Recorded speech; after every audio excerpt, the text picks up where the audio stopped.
Indonesia. Hai millennials, ketemu lagi nih di Hai Indonesia. Yap, berbagi cerita dan berita untuk Indonesia lebih baik. Hanya di mana? Mata Milenial Indonesia TV, matanya Indonesia. Ya, kali ini ada kita berdua kayak biasa di pagi hari ini ya. Kita berdua juga nggak mau kalah cerah. Ya, di Tan Sudiro dengan warna-warni army. Army. Tentara. Nuke Azita udah kayak orang mau pergi ke kebun bunga.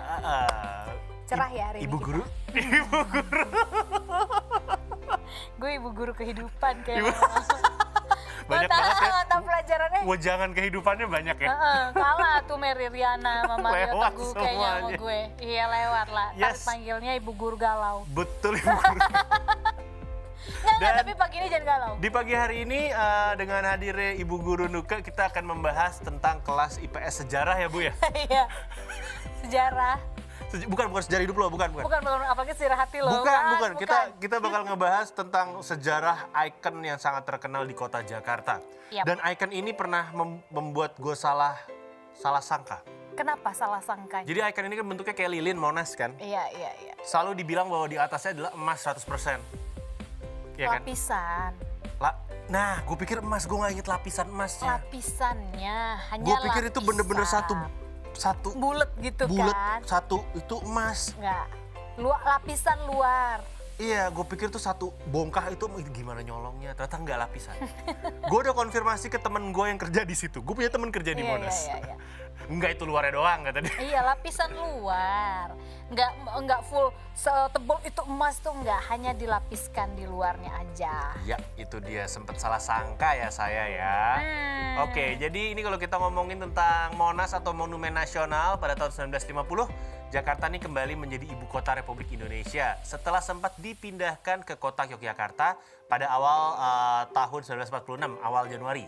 Saat itulah Presiden Soekarno semakin gencar membangun muka dari Indonesia. Iya, jadi saat pindah ke Jakarta, Presiden Soekarno ini berhasrat ingin membangun sebuah monumen yang bisa mempresentasikan karakter bangsa. Jadi layaknya simbol yang ada di Prancis itu punya Menara Eiffel. Terus akhirnya tercetuslah pembangunan Tugu Monumen Nasional atau yang biasa kita sebut sekarang ini Monas.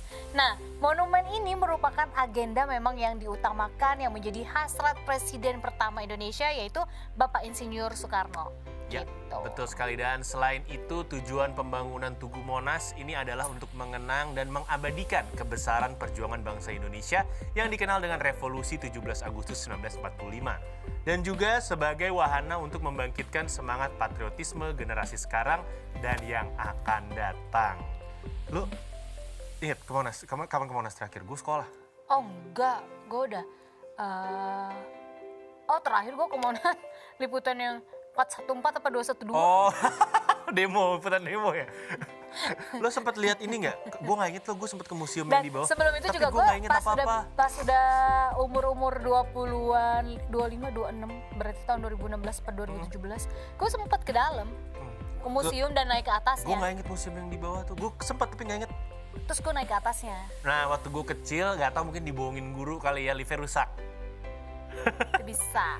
Gue naik ke atas sih, sempet naik ke atas, lihat teropong, lihat Jakarta dari keseluruhan itu ya keren banget sih. Maksudnya ya lu bisa foto dengan background Jakarta Lo yang takut ketinggian gak sih? Gue takut loh. kalau ketinggian yang seperti itu kan karena di atas kan ada penjaga, ada teralisnya kan. Gue masih berani lah. Takut gue sama ketinggian tetap. Tapi kalau kayak main yang apa tuh?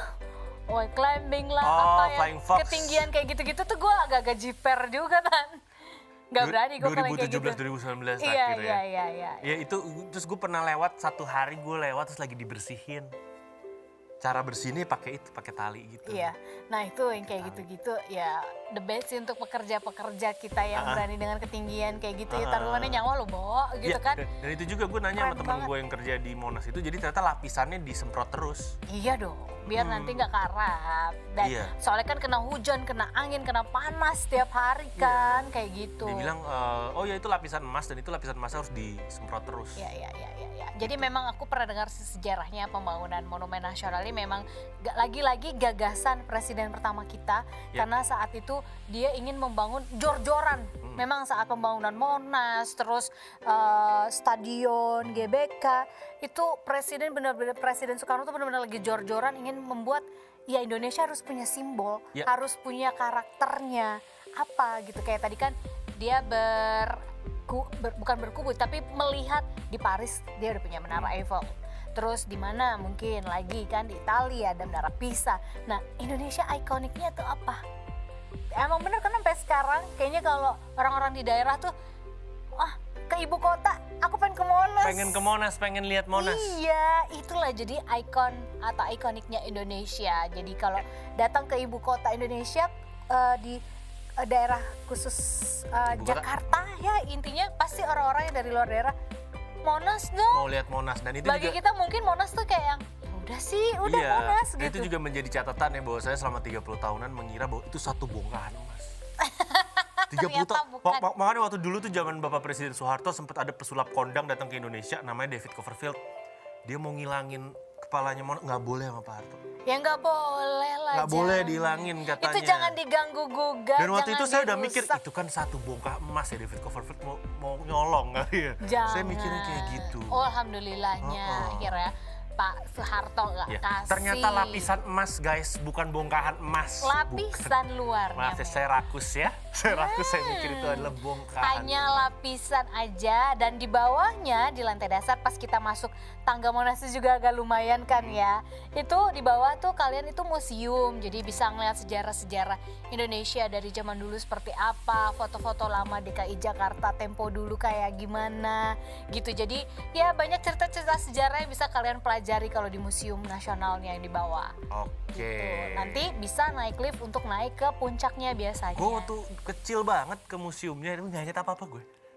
Biasanya ada kalau di Karena museum ya memang ada. waktu itu gue tuh pengen banget naik ke atas, terus kata guru gue liftnya rusak jadi kita nggak bisa naik gitu. Tapi gue sampai sekarang ngira kayaknya dibohongin nih, soalnya kan ribet ya bawa anak kecil banyak. Banyak dan mungkin takut gitu kan kalau naik ke atas banyak anak kecil nanti takutnya ada yang nggak Apa? terlihat jatuh atau apa kan lebih ngeri mungkin guru-guru mikirnya kayak gitu. Betul banget. Seru ya kayaknya kita kayak flashback ke masa kecil gitu kayaknya kalau ngomongin monumen nasional dan nanti kita bakal balik lagi ya. Betul, kita bakal balik lagi ngebahas tentang Sejarah. Monumen Nasional atau Monas. Sejarahnya bakal kita bahas masih bersama Ditan Sudul dan Ibu Guru Sejarah Nuka. Ke Azita kita akan balik lagi tapi kita break dulu. Jangan kemana-mana tetap di H Indonesia. Berbagi cerita dan berita untuk Indonesia lebih baik.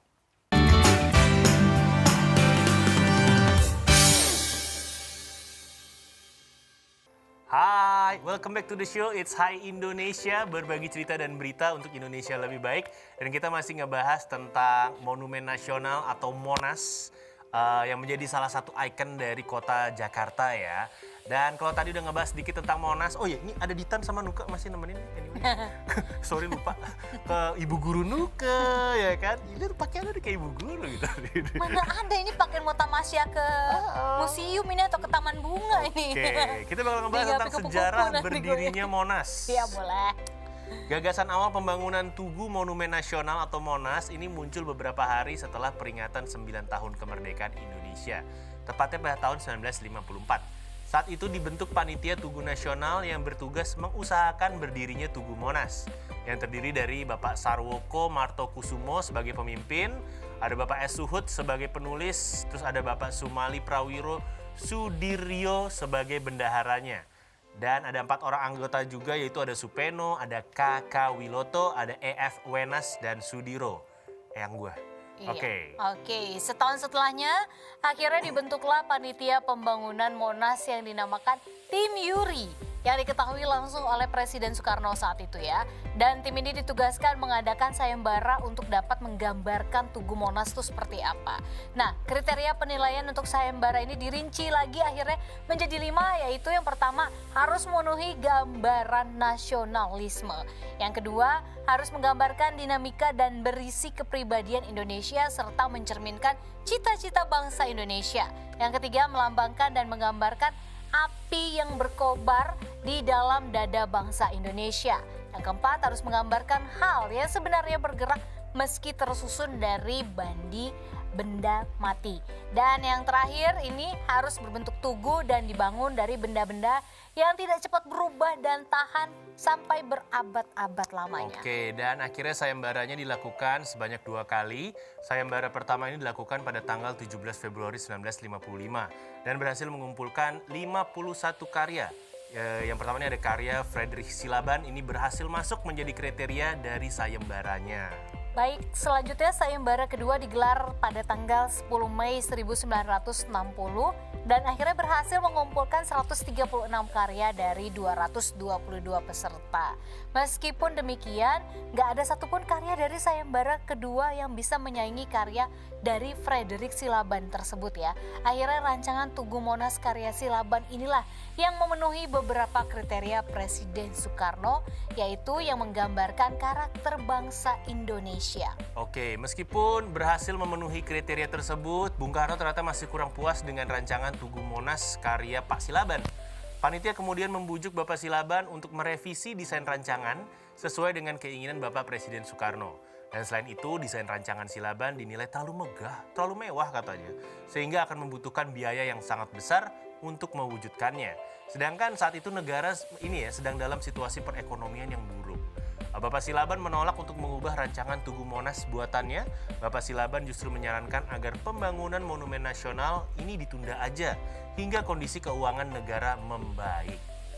Ya, dan Presiden Soekarno pada saat itu tidak mau menunggu terlalu lama untuk pembangunan Tugu Monumen Nasional ya guys. Akhirnya Soekarno meminta bantuan arsitek Sudarsono untuk melanjutkan rancangan Frederick Silaban yang tertunda.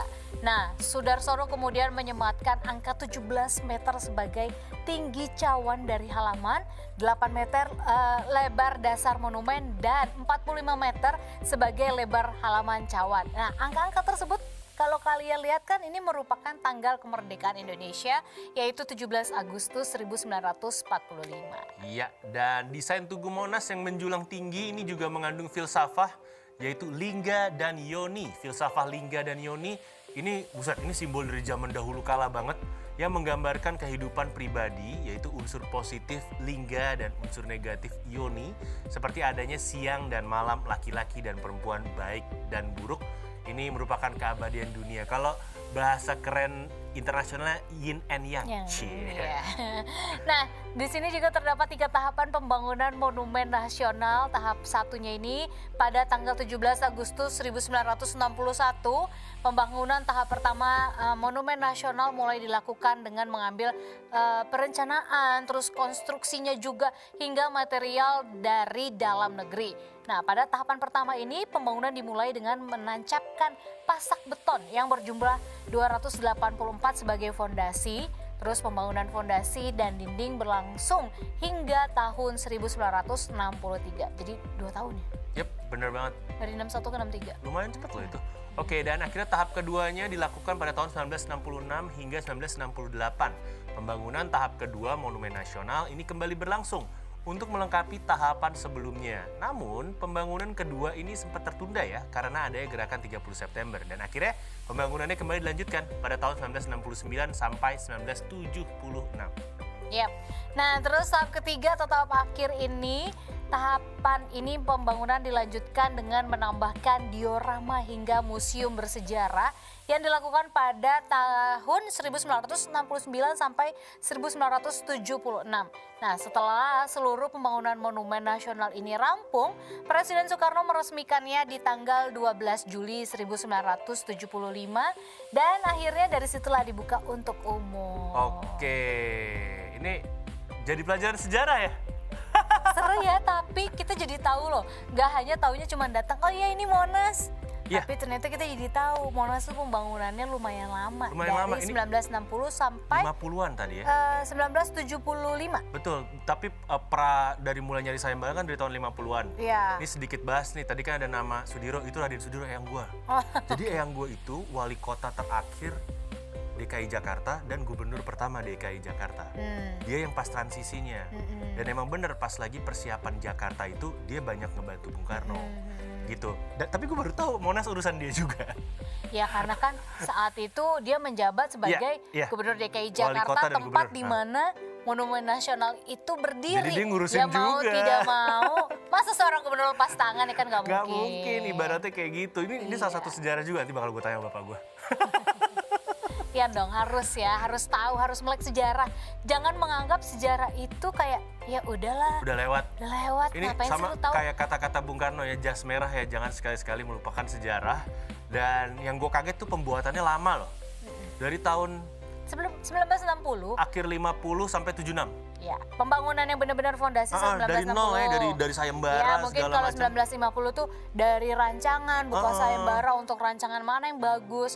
Awalnya kan terpilih Bapak Silaban. Sampai Presiden Soekarno belum puas nih. Akhirnya direvisi sedikit sama Bapak Direvisi, Sudarsono. ya. Dari ternyata tinggi, ada filosofinya. Akhirnya dibikin filosofi gitu. dan segala Tinggi macam. 17 meter, luasnya berapa? 8 meter. Luas halaman cawannya 45 berapa? 45 meter. dibikin semuanya. Berarti itu ada filosofinya yang sebenarnya kalau kita nggak tahu mungkin ya udah naik tangga. Iya, ibaratnya Monas gitu. begitu aja, Nggak usah nggak dipikirin, tahu. ibaratnya kayak gitu. Karena kan dulu itu bersamaan juga mungkin dengan kan gambar burung Garuda kita juga ada filosofinya tuh. Bulunya berapa? Ya, Gitu simbol-simbolnya, ya kan. Pancasila itu kan kalau kita lihat ada gambar pohon beringin, ada kapas. Ternyata itu nggak sembarangan, ada artinya. Aduh, Bu Guru pinter banget. Oke deh, kita masih akan bahas yang lain-lain lagi atau Ya. mungkin kita akan bahas masih Monumen Nasional Ya. atau berita-berita lain. Kalau kalian penasaran, makanya jangan kemana-mana. Kita break dulu, tapi kita akan balik after These messages pastinya. Setelah yang satu ini tetap di Hai Indonesia. berbagi Berbagi cerita dan berita untuk Indonesia lebih baik.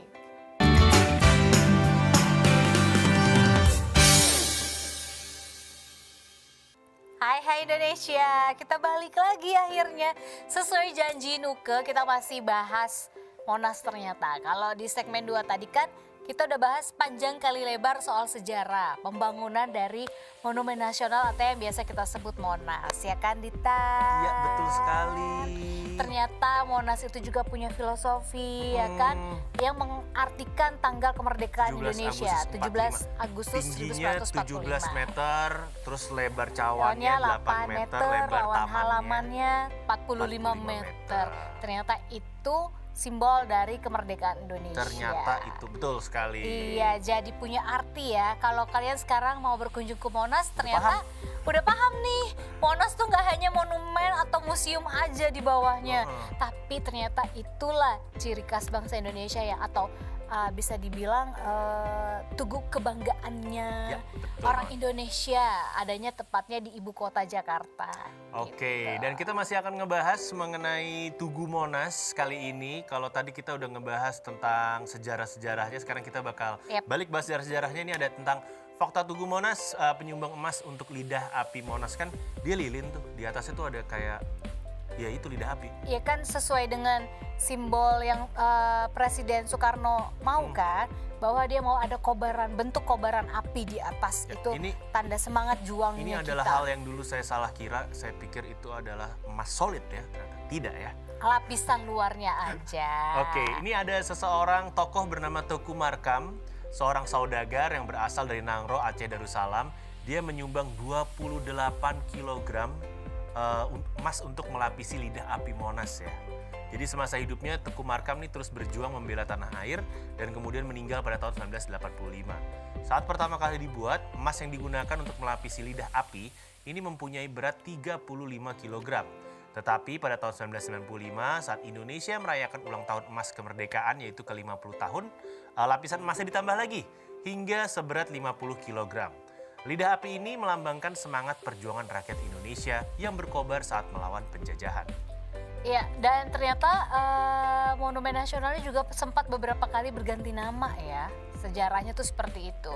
Jadi meskipun kini terkenal akan nama Monumen Nasional atau Tugu Monas, namun pada awalnya nama monumen tersebut tuh bukan Monumen Nasional ternyata guys.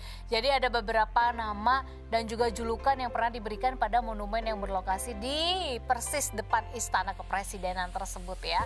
Ada pernah mulai dari namanya Lapangan Gambir, terus Lapangan Ikada, Lapangan Merdeka, Lapangan Monas, hingga akhirnya sekarang Taman Monas. Nah, namun seiring berjalan waktu masyarakat kini lebih menyebutnya sebagai ya udah Monas aja lah gitu. Gak usah pakai Taman Monas sebagai bentuk singkatan dari Monumen Nasional gitu. Ya, dan museumnya museum sejarah ya. Sejarah kan yang tadi aku bilang. Yang lo udah gue visit SD nggak inget apa-apa gue. Jadi Sejarah. museum sejarah ini merupakan salah satu museum sejarah terlengkap skala nasional. Jadi terdapat 51 diorama di dalam Museum Sejarah Nasional ini. Dan diorama ini adalah sejenis benda miniatur 3 dimensi untuk menggambarkan atau mengabadikan sebuah momen tertentu. Diorama sejarah Indonesia ini memberitahukan kepada pengunjung perkembangan keadaan Indonesia secara kronologis dan lengkap. Mulai dari keadaan Indonesia pada zaman prasejarah, kemudian berlanjut ke zaman kerajaan yang sempat membesarkan nama Indonesia. Diorama ini mengakhiri perjalanan Indonesia sampai pasca kemerdekaan era Orde Baru. Betul banget. Nah, seterusnya ini ada fakta menarik berikutnya, yaitu relief sejarah Indonesia. Jadi pada bagian luar Monumen Nasional ini terdapat relief timbul tentang sejarah kerajaan Nusantara yang dimulai dengan adanya sistem kerajaan. Mulai dengan kerajaan paling jaya di masa silam, yaitu sejarah kerajaan Majapahit dan juga sejarah kerajaan Singosari. Kemudian ada juga relief yang menceritakan mengenai masa penjajahan Belanda, di mana ada perlawanan rakyat Indonesia hingga mencapai masa pembangunan Indonesia modern. Ya. Kali kalau kita baru di depannya itu kan udah ada. Udah kesana kemarin. Ingat ya?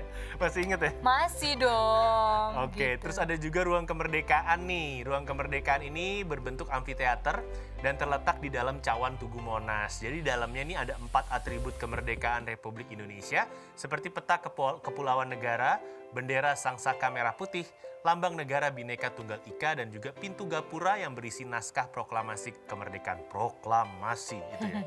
Dan ruangan ini juga mengandung bahan-bahan berlapis emas dan perunggu. Di dalam ruang hening ini kita dapat mengenangkan makna dari kemerdekaan Indonesia yang telah diraih dengan susah payah oleh para pendahulu kita. Ya, terus selanjutnya di sana ada kolam dan juga patung Pangeran Diponegoro ya. Jadi sebenarnya ini tuh bukan bagian utama dari bangunan Monas, tapi kolam dan patung Pangeran Diponegoro ini menjadi bagian yang nggak bisa terpisahkan dari Tugu Monas karena memang masih berada di satu area Taman Monas gitu. Dan fungsinya adanya kolam ini itu untuk memperindah nilai seni yang sudah ada di bangunan Monas. Dan kolam ini seluas 25 meter kali 25 meter. Ini udah dilengkapi dengan pembangunan air mancurnya juga. Jadi patung Pangeran Diponegoro ini dibuat oleh pemahat Italia, Profesor Coberlato, sebagai bentuk sumbangan dari Konsul Jenderal Kehormatan Dr. Mario di Indonesia. Profesor Coberlato. Dr. Mario. Iya, minumnya cafe latte. Nyebelin. Oke, sekarang Apa kita hubungannya ya guys ya? numero uno ya. Numero uno. Numero uno. Delicioso. Ya oke, udah. Balik lagi kita ngomongin Monas. Yes, ini kita Masih. bakal ngebahas tentang pembersihan Tugu Monas. Nah, Jadi dengan penasaran ya aku. ketinggian dan kebesaran Tugu Monas itu nggak mudah dibersihkan ya. Pastinya. Tugu Monumen Nasional ini memiliki ketinggian sampai 132 meter gitu kan total. Ini cara membersihkannya ribet, apalagi membersihkan sampai ke lidah api di puncak Monas yang terbuat dari perunggu dilapisi emas itu ya kan. Kepala Unit Pengelola Kawasan atau UPK Monas, Bapak Munjirin, ini mengatakan bahwa Pemprov DKI udah lama tidak melakukan pembersihan menyeluruh terhadap Tugu Monas. Pembersihan secara menyeluruh hingga bagian puncak ini terakhir kali dilakukan pada tahun 1995. Wah, gue masih kecil banget berarti waktu gue lihat ya. Tapi gue punya pengalaman itu, gue ngeliat ada orang-orang bersihin. Nah, pembersihan ini dilakukan sekaligus untuk menambahkan lapisan emas pada Monas. Di tahun 2014, Tugu Monas, ini yang gue lihat sih kayaknya tahun 2014. Tugu Monas kembali dibersihkan oleh PT Karcer Indonesia, namun pembersihan tidak dilakukan secara menyeluruh sampai ke bagian lidah api. Karena ketinggian dan angin kencang bisa membahayakan keselamatan orang yang membersihkannya. Iya dong. Iyalah, karena kan tipe-tipe pekerjaan seperti itu juga kan ada resikonya, ngeri lah, nyawa orang masalahnya ya Iya, Pak. tapi yang waktu itu gue lihat di badan lilinnya, di tengah-tengah gitu orang-orangnya ada tali-tali gitu. Iya. Biasanya itu harus dilakukan oleh tenaga-tenaga Betul. profesional yang sudah ahli. Biasanya mereka juga punya sertifikat. Betul, ada sertifikasi untuk Iya, membersihkannya. jadi memang nggak sembarangan orang yang bisa kerja seperti itu juga gitu. Apresiasi Betul. sekali sih. Kayak kalau gue tuh dengar orang-orang yang kerjanya menantang kayak gitu tuh kayak, Appreciate banget ya. ya kayak gila lu keren banget sih gitu. Orang nganggap lu rendah tapi gue enggak, Betul, kayak tapi enggak mudah loh itu kalau menjalani pekerjaan mungkin mereka. tapi kalau menurut gue ya, membersihkan Monas itu lebih mudah daripada membersihkan hati diri sendiri. Itu dia guys ya. Susah ya. Apalagi hatinya udah banyak tercobak Udah cabik, kotor udah nih, kotor. menjelang bulan Ramadan ya kan. Harus membersihkan hati ya kita. Jagalah hati, jangan kau kotori. Jagalah hati, lentera hidup ini, bila hati kian bersih. Itulah. Gitulah gitu kan. Kalau lantai kotor dipel, kalau hati dibersihkan. dibersihkan. Masya Allah, Ustazah Ibadah Nuka. yang banyak ya. Oke, dari Monas ya. Dari Monas kita jadi ngomongin hati, tapi kita kembali lagi ke Monas. Ya, Itulah dia dari tadi ya Monas. pembahasan kita tentang Monas ya. Dari Monas ke Mata Milenial Indonesia Cakep. TV. Ya udah kita break dulu deh. Setelah yang satu ini jangan kemana-mana, tetap di Hai Indonesia. Berbagi cerita dan berita untuk Indonesia lebih baik.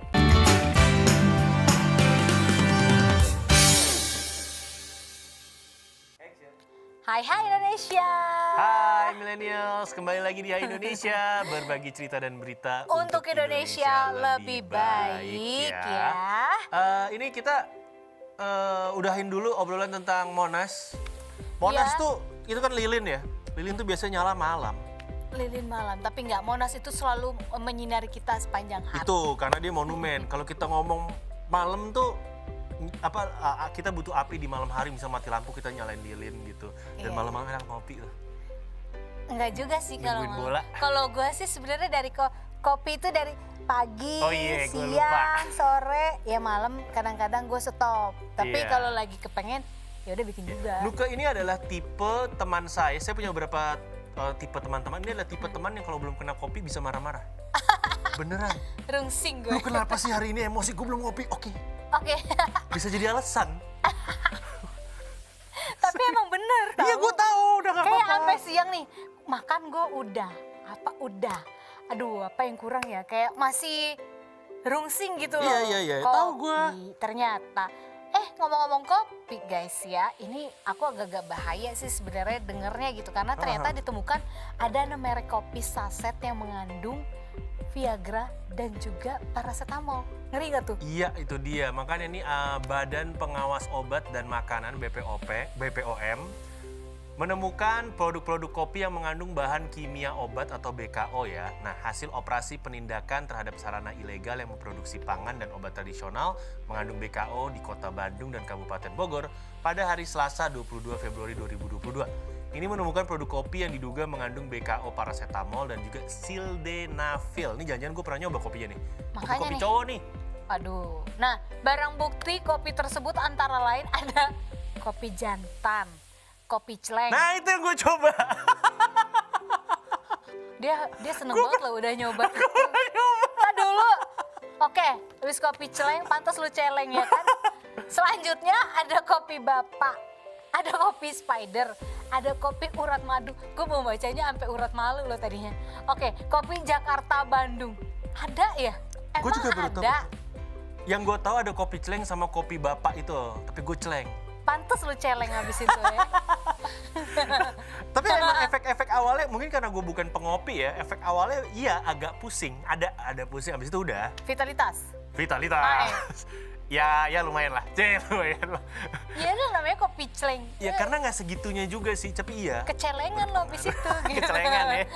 Oke, temuan tersebut ini berdasarkan kegiatan penyelidikan, pengawasan dan pemeriksaan yang dilakukan oleh Kedeputian Bidang Penindakan Badan POM bersama Balai Besar POM di Bandung dan Lokapom Kabupaten Bogor. Dari hasil operasi secara rinci ditemukan produk jadi berupa 15 jenis atau totalnya 5.791 items pangan olahan yang mengandung BKO dan 36 jenis atau 18.212 items obat tradisional yang mengandung BKO. Loh. Selain itu ditemukan pula ya bahan produksi dan bahan baku berupa 32 kg bahan baku obat ilegal yang mengandung paracetamol dan juga sildenafil. Nah, 5 kg produk bahan campuran ini udah setengah jadi, terus cangkang kapsul serta bahan kemas aneka jenis seperti aluminium foil untuk saset, karton, plastik, hologram, serta alat produksi sederhana juga ditemukan sebagai barang bukti. Ya emang bungkusnya agak aluminium foil gitu. Itu belinya di mana sih? Di toko apa? Ada di online shop. Ada waktu itu pesen satu kantor gitu iseng. Bapak-bapak, pergaulan bapak-bapak kan. Karena hanya di online shop. Maksudnya kalau di Nggak jual ada juga bebas di gitu, warung jamu ada juga. Cuman kita waktu itu pesannya di online shop, kirim buat bercandaan aja. kopi bapak, kopi celeng, kopi Jakarta Bandung. Berarti kalau minum kopi itu Jakarta Bandung celeng ntar Iya. otak lo. Pokoknya harganya tuh kalau nggak salah belasan ribu, tapi kalau beli waktu itu ada driver yang jual lagi nggak jual, beli sama dia 25.000. Satu saset. Dia lagi nggak jualan. Kalau harga online shopnya tuh belasan kalau nggak salah. Oh, Atau 21.000 gitu. Oke. Sekalian Gitu. aja tambahin itu ada obat tidur ya. Langsung saja sudah. Nah itu dia ngomong-ngomong obat tidur ya, jadi penggunaan bahan kimia obat paracetamol dan sildenafil secara nggak tepat ini bisa mengakibatkan efek samping yang sebenarnya ringan atau bisa sampai berat juga, bahkan sampai menimbulkan kematian. Wow. Kalau minum yang banyak-banyak bisa lah. Sementara paracetamol ini bisa menimbulkan efek samping yaitu mual, alergi, tekanan darah rendah, kelainan darah, dan kalau digunakan secara terus-menerus, ini bisa menimbulkan efek yang lebih fatal seperti kerusakan pada hati dan juga ginjal. Iya, sedangkan kalau sildenafil ini yang berfungsi seperti obat kuat ya guys, dapat menimbulkan efek samping mulai dari yang ringan seperti mual, terus kalian bisa diare, kemerahan pada kulit, sampai reaksi yang lebih serius seperti kejang-kejang, denyut jantung juga jadi nggak beraturan, pandangan kabur atau bisa jadi buta mendadak, bahkan dapat menimbulkan kematian juga. Ya kalau kayak gitu nggak usah diminum lah udah. Gue nggak bayangin abis minum itu lu kejang-kejang. Ntar kata orang kenapa nih epilepsi kali dia gitu. Padahal abis minum Kopi kopi gitu celeng. ya. Tapi emang ada ini loh. Kopi bapak. Enggak, tapi emang ada berita-berita yang ditemukan. Jadi berita itu loh zaman-zaman yang TV-TV ada yang kameranya ikut ke penindakan polisi gitu. Nah ini polisinya datang ke sebuah hotel yang mati akibat jantung orang di dalamnya gitu, dan ternyata obat jantung yang disebut obatnya itu kopi. Oh my godness, jangan-jangan salah satu dari merek kopi ini kali ya. Ditemukan saset kopi. Dia minum kopi tadi kali Pasti ya. kebanyakan.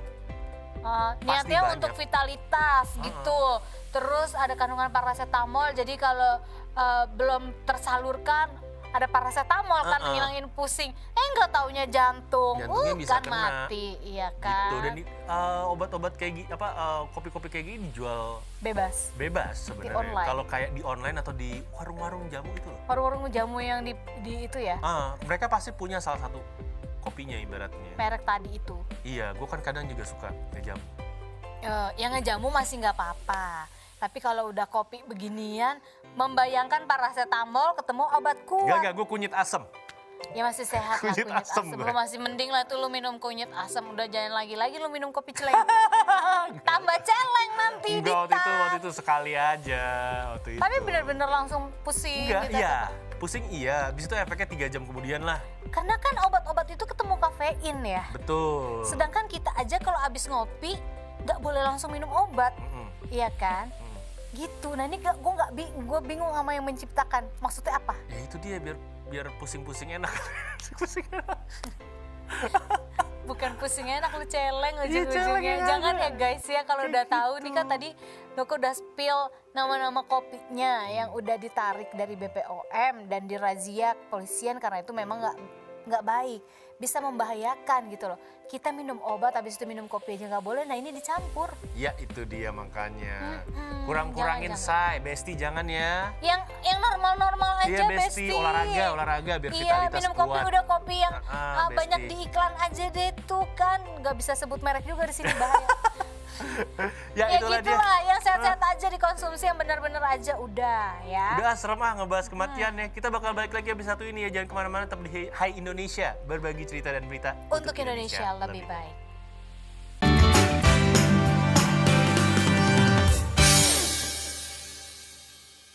Hai Indonesia. Hai millennials, welcome back to the show. It's Hai Indonesia. Berbagi cerita dan berita untuk Indonesia lebih baik. Hah, abis ngomongin Kopi, yang tegang-tegang. Kopi berisikan paracetamol dan juga obat kuat. Ya, kita ngomongin ini yuk, OTT, over the top. Kita ngomongin Netflix nih. Betul. Ini Lu ada udah saingan. langganan Disney Plus belum? Gue udah. Belum. Kalau Jadi pada langganan, beralih ya? kalau lu isi pulsa di Telkom. Iya. Itu di merah tuh biasanya lu dapat gratis. iya ada paketan yang dapat Dapat nonton gratis lu. gratis, iya. Otomatis. Gue sih gue udah langganan. Ada beberapa serial yang gue suka, ada beberapa serial dokumentasi yang gue suka di situ. Apa lebih lengkap di situ? Ya tergantung kesukaan lo. Kalau lo ngomongin kartun lengkap banget. Di luar kartun. Bukan kartun. Lo ngomongin film Disney gitu-gitu. Iya pastilah. Namanya udah Disney Plus, masa Fox, nggak semua ada? film-film Fox semua yang nggak ada cuma keluaran Sony. Oh, iya dong, jelas dong. Semuanya ada di sini. Oh Star pantesan Wars. ya. Ini katanya ada beberapa serial dari Marvel yang tadinya ada di Netflix, pindah Bisa?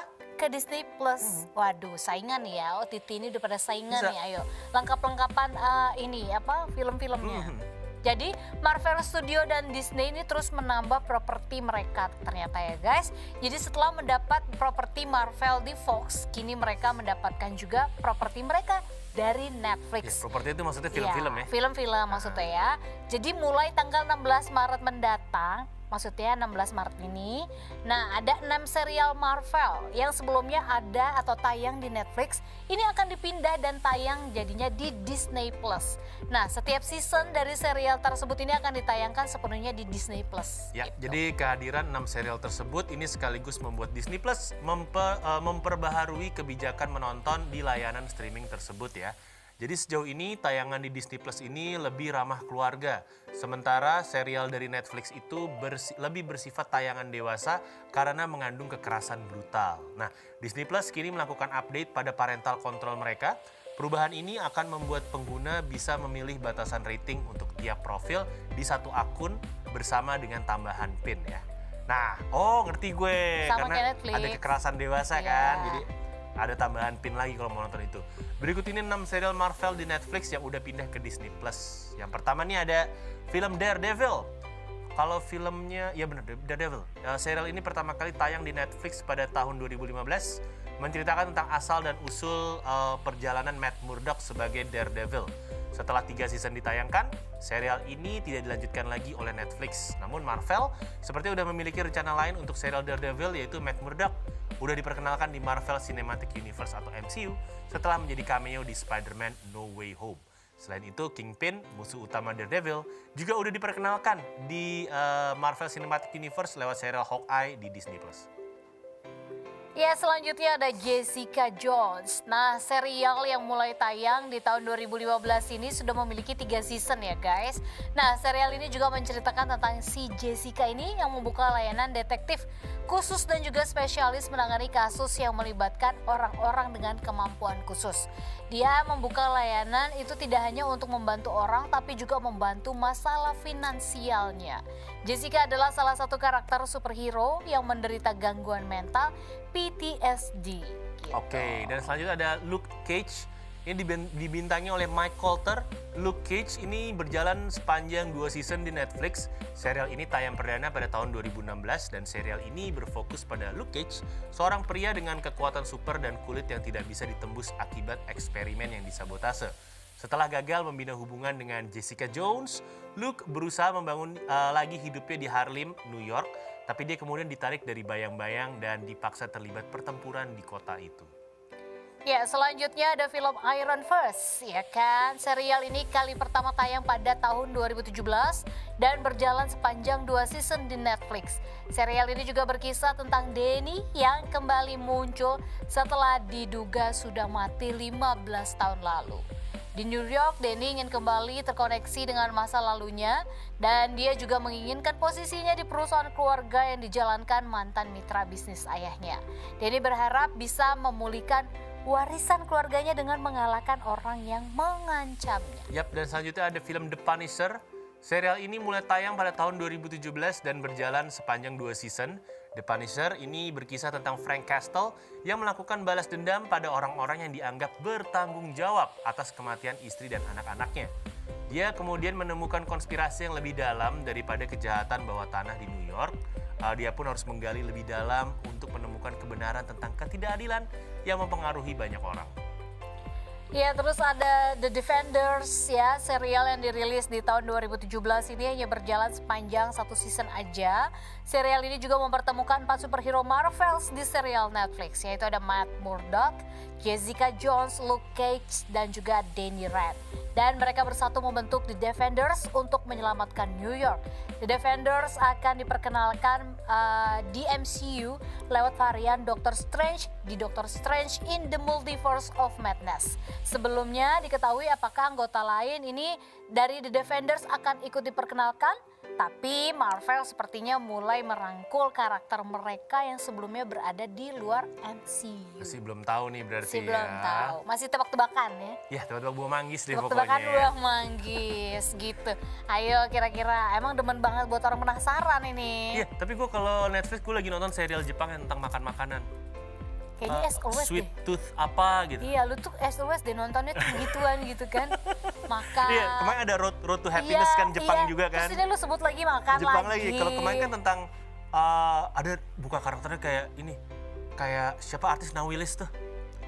Kenapa? Pemain sinetron Nawilis Iya, zaman yang dulu. dulu. Mirip banget mukanya, tapi orang Jepang. Nah, kalau dia tuh kerjaannya kalau weekend dia naik mobil, dia jalan nginep, dia jalan ke satu daerah terus dia nginep di mobilnya. Habis itu dia bangun, dia cari makanan langka di situ. Hampir mirip sebenarnya sama yang kamu juga pernah nonton. Iya, itu film yang kemarin. Kalau iya, yang itu. sekarang ini Kotaro. Apa Sweet Tooth lah. Jadi gigi dia suka makanan manis, Kotaro namanya. Dia Oh, oke. Iya, dia adalah dia ceritanya kerja sebagai marketing di percetakan buku. Terus kalau ada waktu kan orang Jepang kan sangat disiplin. Menit sekian di sini, menit sekian di situ. Nah, dia ini kerjanya mencuri waktu. Cari waktu-waktu senggang. Mencuri waktu. Dia mencuri waktu untuk datengin Tempat-tempat makan. restoran. Iya. Yang enak-enak. Cuman untuk makan makanan manis, semuanya manis. Oh, dia khusus spesialis manis. Iya, jadi kalau iya. ada tiramisu deh. Ada gitu tiramisu. Oh, oke.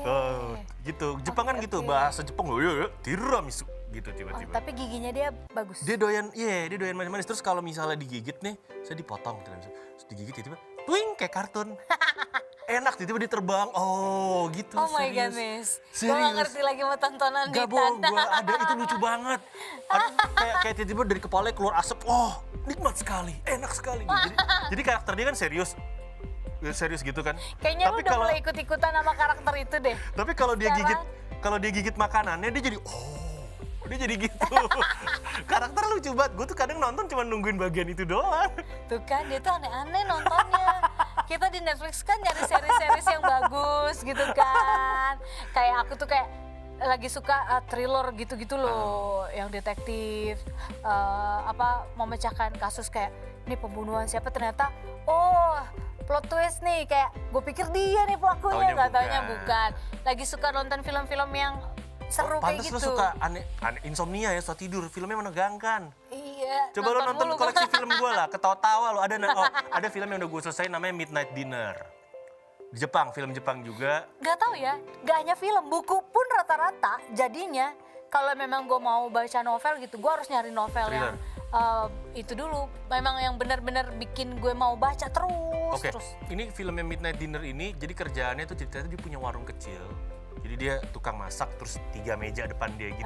Sebenarnya kayak A.A. Burjo sebenarnya. A.A. Burjo. Sebenarnya oke, A.A. baik. Burjo di Jepang. Terus dia itu dia cuma punya makanan tuh 2, satu sup apa sama mie apa gitu kalau nggak salah. Tapi kalau lo mau sesuatu nanti gue bikinin dengan bahan yang ada. Oke. Gitu. Terus warungnya baru buka jam 10 malam sampai 10 pagi. Iya gitu ke pagi. Jadi buat orang begadang. Nah itu cerita-cerita tamunya yang seru. Jadi dia bapak-bapak bijak gitu. Terus tamunya yang seru gitu. Ada aja lah ya, karakter-karakter orang yang iya, berbeda-beda. Tapi ceritanya slow, jadi lu pasti ngantuk. Ya, itu biasa. Lu pasti tidur. Tanpa disadari kadang-kadang nonton Netflix suka tidur sendiri.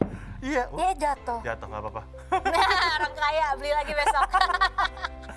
Oke, tanpa kita sadarin gara-gara ngomong burjonya ala Jepang. A.A. Burjo ya. A.A. Burjo, dan gak terasa kita udah 1 jam aja nemenin kalian Yes. semua di hari ini. Tapi jangan sedih, jangan meng sedih, jangan. Jangan kan meng. kita bakal ketemu lagi on another episode of Hai Indonesia. Tapi jangan lupa kita masih tengah pandemi ya. Protokol Jaga, kesehatannya harus kuat iya. dari mulai menggunakan masker, mencuci tangan, Menjaga jarak, menjauhi kerumunan. mengurangi mobilitas. Iya, dan membatasi makan bersama. Kalau bisa, kalau mau hidup bersama disahkan dulu. Jangan ya guys, ya buffalo gathering is not good for you. Kita Iya. sendiri pamit undur diri. Nuka Zita juga beserta tim yang bertugas hari ini kita pamit undur diri dulu guys ya. Nanti kita ketemu lagi di next episode dari Hai Indonesia. Berbagi cerita dan berita untuk Indonesia lebih baik hanya di mata milenial Indonesia TV, matanya Indonesia. Bye bye, bestie. Bestie. Bye bestie. Bestie.